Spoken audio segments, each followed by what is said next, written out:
Hey everyone, welcome back to the North Dakota Teaching Podcast. I'm seriously so excited that you're here. We just made it through the holidays, and now is your chance to kind of get ready for everything the new year has to offer. I hope you're excited for today's episode, and as always, if you're a first-year teacher and you're looking for some new teacher tips, jump down below. You can grab 10 tips that are going to help you be a rock star this year in your classroom. Okay, I'll see you inside the show.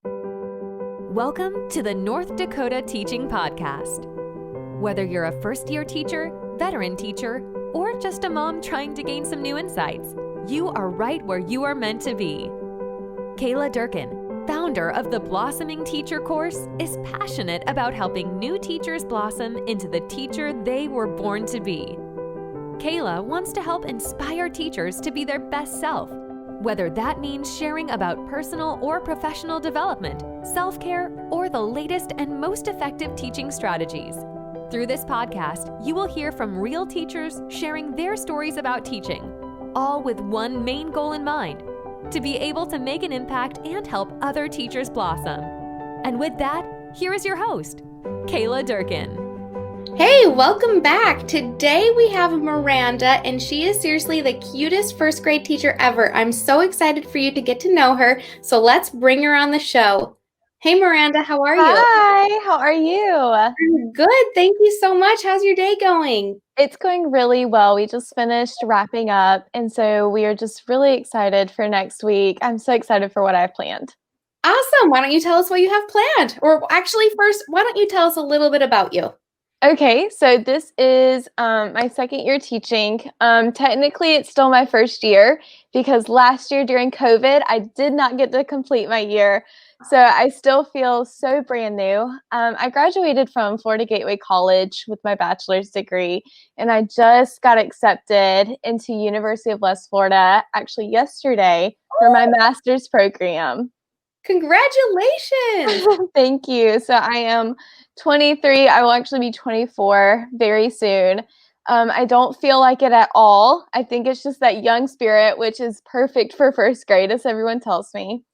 I live in Florida. I've actually grown up in Florida my whole life, but I dream of traveling around the United States. I want to visit North Carolina and Tennessee and Washington, D.C. So that's just a little bit about me. I don't have any pets.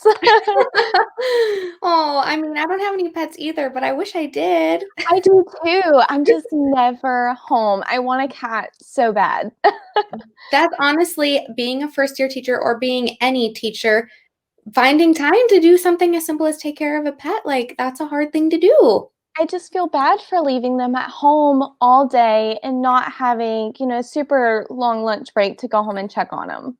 Right, and when I was in the classroom, my lunch break was 25 minutes, and I lived 25 minutes from the school, so that wasn't going to happen.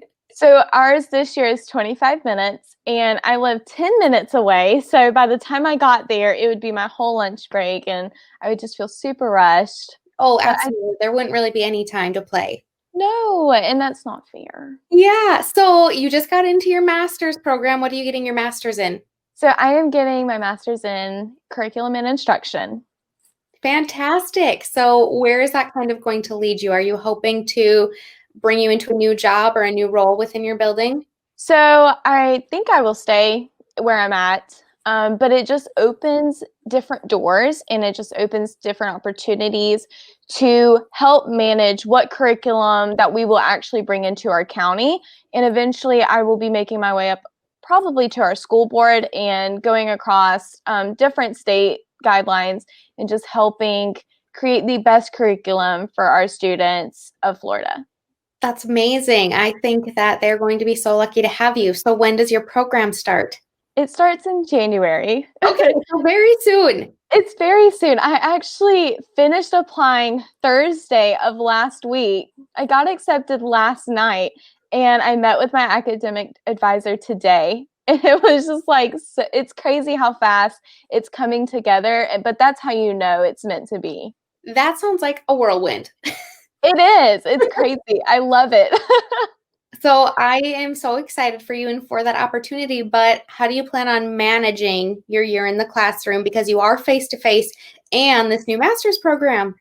Yeah, so I'm actually not married and I don't have any kids. So I have a lot of free time in the afternoon. I do volunteer a ton at my church, but other than that, I do have so much time. I Okay, I feel like. that's good to know. So, what does a typical school day look like for you? So I get to the school about 7 o'clock, and we let our students in about 7:30, 7:45. And I typically start a morning work process that just kind of gets them familiar with the school day once again, a little bit of a reset button. And then we start about phonics. So we'll do a phonics lesson. Then we'll start doing a comprehensive study through our Journeys program. So that basically entails a Journey's book with stories in it. And then we kind of review that story. There'll be questions at the end. It goes along with our phonics text. So it helps out a ton just reiterating that continuously throughout the morning of our school day. Then we go into what is called centers, and that allows me to meet with students in a small group setting. That way I can meet with them individually and see where they're at and see, what they're struggling with in our lesson particularly, because it's so hard to get to know where they're at in a whole group discussion. So I value our small group time so, so much. So next we will go to our special area, which allows the students to really get outside of the classroom and either go to art, music, PE, or a tech lab. And that just gets them out of the classroom and really familiar with other things that other students are doing. So they'll meet up with another class that's also first grade, and they will be able to just really have those connections with other classmates. Then we will actually go to lunch, and then we'll come back and we will do a math lesson, and then we'll do our math centers, which again, incorporating that small group instruction. And then we will go outside for recess for about 30 minutes. And that is wrapping up our day. So, what time does your day end? My day with the students ends at 2 o'clock, but my work schedule ends at 3. Okay, that's actually amazing. So, what's the official start time and end time of your day? So my contract hours are from 7:30 to 3 o'clock. Okay. And your Yep. students are there from what time to what time? From 7:15 to 2 o'clock. That is such a nice day. I know you Yeah, start early, but oh, that's nice. I love it. It gives me so much time after 3 o'clock to do what I need to do, whether that is stay in the classroom and work on stuff for the next week, or work on a new activity, or just plan for a new anchor chart, or I can go run errands for the rest of the day, because you know how things end at 5 o'clock. So having that open schedule just really, really is helpful. Absolutely. I think I can speak for any teacher who's listening that has a typical contract that goes till 3 or later. But when that 2 o'clock time hits, that's like a wall. It's like, okay, I need to make it past this hour. I don't know why, but I felt like every teacher I've ever talked to at 2 o'clock, they're just like, I can make it one more hour. I can make it one more hour. And maybe Right. sometimes you feel that way at 1 o'clock because it's a little bit different, but I don't know. I mean, I feel like most schools are typically like 8 to 3 or 8 to 3:30 or something like Yeah. that. I feel like that day gets so long for students. It's honestly it is so early, but I would choose 7:30 every time. So during the holidays, we would typically be doing activities all day long, but it was just such a long week that it felt like I can make it one more hour. I can make it one more day. Oh, absolutely. So, do you feel like you had a lot of stress going into your holiday break, or do you feel like you kind of had things figured out? Going into our holiday break, no, I pretty much had everything laid out. I am typically a huge planner, so that helps out a ton, especially during, that fun week right before Christmas break of having those Grinch activities or having snowman and reindeer stuff. I typically have it planned out about 2 weeks before our last week before Christmas break. That's amazing. I love that. So what kind of things do you have planned for the start of the new school year? Do you have that stuff ready yet? So for the start of the new school year, we will actually start on chapter 8, which is double digit addition. And then we will go into 5-letter spelling words. Whoa, that's exciting. Do you like teaching spelling? I do. It's really fun putting those together. Spelling was my favorite subject. I can remember doing spelling bees and the spelling contests in class. So I do plan on having a spelling contest for just our class. Oh, that's really fun. So let's get into a little bit more about your classroom. Tell us about maybe some of your favorite management strategies or activities, whatever direction you want to take this in. Yeah, so our classroom management strategy is behavior for positivity. So we try to really focus on that positive behavior. So I have what's called a TAPS, and that's using little erasers from Target, the little Target dollar spot. Shout out, please Absolutely. sponsor me because I spend so much on them. So just whenever I see a student doing such a good job and being such a role model, we talk a lot about role model characteristics. And those are just really important because we're not only teaching them for right now, we're teaching them for the rest of their life. And that starts now. It doesn't start when they're in high school, it starts in pre-K and kindergarten. And so just really incorporating that into our day.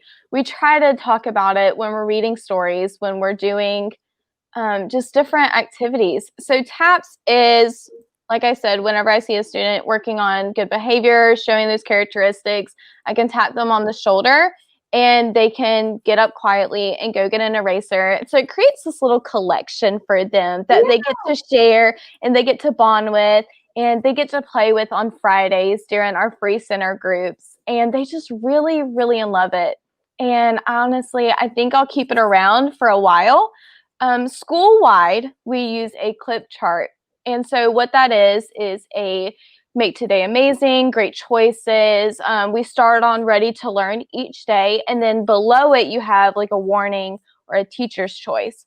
And so that, I tend not to use that one as much as I do a more positive behavior system because then it's in a little bit of a embarrassment for them to move their clip down, and it really focuses on that negative behavior instead of figuring out a way that we can direct it toward a more positive behavior. So I like to give them choices. Okay, so we can do this or we can do this, and it kind of redirects them. Absolutely. I love that. And so now I'm wondering, and I'm sure everyone else is wondering too, when they're collecting these super cute erasers, which I hope Target hears this and sponsors you, because that means Yes. maybe I've made it too. But where are they keeping their erasers? So they keep them in their pencil box. So at Walmart or at Target, I buy those little crayon boxes. Oh, yeah. And that's what they will keep them in. And so I use a little silhouette machine and I'll write their name on it and it'll be like eraser box or like eraser treasures. Yeah. So I'm trying to think of different names as I go along. Absolutely. And I don't know, for anyone who's listening, I actually was just at Walmart just a few weeks ago, and I don't know why, but I mentally took a note of, oh my gosh, those boxes are still sitting there on the shelves. So you can get them any time of school year too. So if you're at Target grabbing your cute little erasers, then head to Walmart and grab your cute little boxes to put them in. They're so cute and they're not pricey at all. They're super affordable. So if you have, 20 or so students, it does not take much. No, and then I mean, if like Michaels wants to sponsor us or Cricket, all you need to do is get something that's going to cut out your final letters. Yeah, or if you know somebody, knowing someone is also super great. Yes, definitely. I know the school I worked for, they actually had a silhouette that we could use, which was really nice. So maybe the school has that too. I don't know, but that is super cool. So tell us some of the activities you like to do with your first graders. In regards to what? We do so many different activities. It's first grade. We're hands-on everywhere. What do you think that people want to hear? So our activities include doing anchor charts. I try to get them out of their seats so much during the day. So we will really focus on a lot of movement and a lot of sensory activities. So I like to use our whiteboard, for example, to call them up and do a lot of math problems on that. Mm-hmm. Then we'll do our anchor charts. And so I use a lot of sticky notes for those. And it'll do a lot of placement strategy. So they will identify where a key main idea is, or they will do a character or a setting. And so that really helps focusing on that comprehension, one. And then two, it focuses on, are they really grasping what we're talking about? Then we'll do a lot of sensory for our centers. And so that will include really a sensory bin, which they can go in and grab. It'll usually be the start letter of a name. So example for like giraffes, like we'll have a bunch of stuff like with G's and stuff like that. And they'll go find the giraffe and place it there. Or we'll start doing blending sounds, and then we'll get more into phonics as the year goes on. Yeah. And so that'll really incorporate it. Other than that, I'm not really sure. No, I love that you want to keep your students out of their desks. I think that's something that's so important, especially with those little busy bodies. So when you're getting them up and around, because of COVID, have you had anything you've had to change from last year to this year? For sure. So at the start of our year, we actually had to keep all of our desks about 3 feet apart. Okay. We didn't have any of the plastic pieces between them, but we were able to keep them 3 feet apart and socially distanced. So now that we've been in the school system or in the school year, we've able to put them in pods of groups of 4 or less, and those actually have to be 6 feet apart. Okay, that makes sense. Yeah. So we try to keep it as socially distant as possible. If we're up moving around, they stay in their groups. So who their buddy is who they stay with all day long. We try not to do a lot of different groups. So when they go to lunch, they're sitting by the same person. When they're in their special area, they sit by their same person. And when they're in their class, they sit by the same person, as well as when they're in their centers. That's a really good idea. I know you said when we were talking a little bit before this that you haven't had too many cases yet in your school. You're in a pretty small county, right? Yeah, so I live in Lake City, Florida, and it's a really small community. It's the kind of town where everybody knows everybody, your typical small town movie or country song if people are into that. Yeah. So we are that, and we haven't had a huge spike in cases. And I'm not really sure if that has to do with the small town or what it is, but we honestly just haven't. But we do keep our mask on majority of the day. So we as teachers have face shields. Okay. And then the students will wear a mask. Okay. Well, that's really nice that your cases have been so low and that you kind of have to figure it out so that kids can stay safe all day. We were definitely the county that was ready to go back to school. Okay. It was, just in our hearts to be back here. I remember in March watching the news and I cried because it just broke all of our hearts to not be able to even say a proper goodbye. Mm-hmm. I came back to my classroom in May with the March dates and classwork still on the board, and it was eerie. But it's just so good to be back, no matter what. If I have to wear a mask all year, that's fine, no matter what we have to do, just as long as these kids are, in their social environment and are staying safe. Absolutely. I mean, the biggest thing is if it's right for kids, it's right. If it's best for kids, that's what we have to do. So yes, that your community and your school is being so safe. Yes, it's such a blessing. So I do have a couple more things I want to talk about. I can't believe we've already been on for 20 minutes. Time is crazy. But I know you mentioned earlier that you have a great way for teachers to find supplies in the beginning of the year when they're starting out their journey. Do you want to share about that? Yes. So one of my favorite projects is DIY projects. I love hitting up a Goodwill or a thrift store that's local or even not so local, but you can fit in your car, and taking it home and DIYing it to fit it to your classroom because it's inexpensive, it's creative, you feel super proud of what you have accomplished, and the kids love it. So I actually have a rocking chair that I got from a yard sale for about $15. Now, mind you, I was looking for a put together rocking chair, painted, sanded, everything, and I was running into the hundreds, and I was like, I cannot afford that. Mm-hmm. So I was just walking around a yard sale, and I found it for $15. And I sanded it and painted it, and it is one of my favorite pieces in my classroom. I love So, that. and it's perfect because it's perfect for story time when we were able to gather. It goes by the Christmas tree when it is holiday time, but it has a little desk beside it for our books, and so for our read alouds.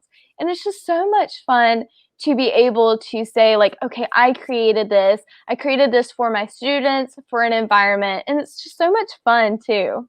Absolutely. And if anyone who's listening, if you feel like you live in a place that doesn't have a lot of garage sales, check the Facebook Marketplace. Yes, it is such a blessing to be able to have that because you can set it toward like a 50-mile radius and go find something that works for you. Absolutely. So this is not off topic, but kind of funny. This summer, my husband had a rocking chair that he wanted to sell, and he was like, hey, the person's coming to pick it up. Can you be available? And I'm like, yeah, sure. And so this girl shows up at my house, and I was like, oh, what are you using it for? Thinking like maybe a baby or something. And she's like, I'm actually using it as a teacher. I'm a first-year teacher. And I'm like, no way, where is it? And it was the school I used to work at and the grade I used to teach. Like, No what are we way. on? Yeah, That's so it was really cool. It was like super cool. And of course, she was able to find that chair for super cheap on Facebook Marketplace. Wow, that's so crazy how that integrated for you. Yeah, it was so neat. Like, seriously, so cool. And along with that, besides DIY projects, go to Goodwill to find books for your classroom or toys or little things for your centers or whatever. So also, in regards to that, Kayla, I just got done with a convention. So a bunch of thrift stores got together, and it was a convention called Just Be Friends. And so, like I said, a lot of the consignment shops, thrift stores, Goodwills, they all come together and they donate their stuff to this big place. Like this year, they had it in High Springs, Florida, at the sports complex. So you get to walk around, and I actually scored amazing AR books, and it was just so much fun to be able to do that. I actually got some pencils for like 50 cents, and it was like a pack of like 50. So you cannot beat that. No, absolutely not. So you were so right when you say that. Yes. And I mean, I even remember there's a church in our town that every year they have all the people from their parish come together and make a bunch of donations. And then it's like a pay what you weigh or something like that. And so I got like yoga mats and stuff as flexible seating for my students for like 50 cents. Like, it was the craziest thing in the world. So check out the yard sales, check out the Goodwill. It's seriously going to help you save so much money and make your students so happy. It will, 100%. Well, I have seriously loved having you on here today, Miranda. I do want to know, though, do you have any other advice for first-year teachers, any teachers who are getting their masters, anything like that? So for any first-year teachers out there, remember to take it easy. You don't have to do everything your first year. Everything is trial and error, and just know that you are doing the best that you can for your students. You know what's best for them because you're with them 7 or 8 hours a day. So try to take it easy on yourself. Give yourself grace, give your students grace, and know you're going to make it through it. Absolutely. Well, Miranda, if anyone wants to reach out to you, is there a way they can find you? Yeah, so my Instagram is miranda.l.hall, and that's just where I post a lot of the stuff that I do in the classroom, or stuff that goes on in my personal life. So you guys can just follow me. That's fantastic. Well, thank you so much for being here. Thanks for being on the show. Thank you for having me, Kayla. It was so much fun doing my first podcast. Awesome. Well, hopefully Target sponsors you. Hopefully, and that knows you made it. Okay, talk to you later. Bye. Bye. Thank you so much for listening to this episode of the North Dakota Teaching Podcast. If you're enjoying the show, please feel free to rate, subscribe, and leave a review wherever you listen to your podcasts. We really appreciate that effort.